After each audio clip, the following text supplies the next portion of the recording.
السلام عليكم ورحمة الله وبركاته.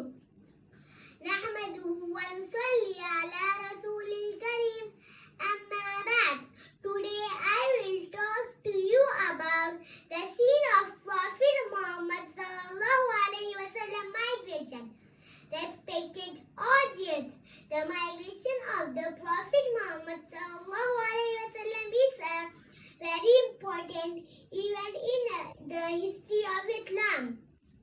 When the persecution of Muslims in Mecca became too much, Allah ordered His beloved Prophet sallallahu alaihi wasallam to migrate to Medina.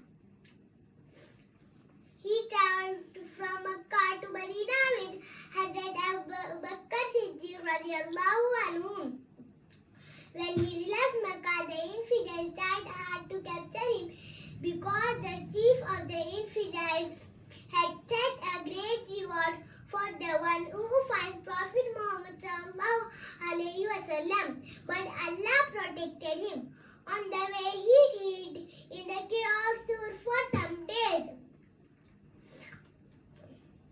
Hazrat Abu Bakr Siddiq radiyallahu anhu was with him, and he was very worried the enemy would not harm him. But Prophet Muhammad sallallahu alaihi wasallam consoled him and said, "Do not be sad, Allah is with us." Then with help of Allah, Prophet Muhammad sallallahu alaihi wasallam and Hazrat Abu Bakr Siddiq radiyallahu anhu continued their journey and reached Medina. The people of Medina welcomed him with great love. On his arrival, the light of Islam spread in Medina.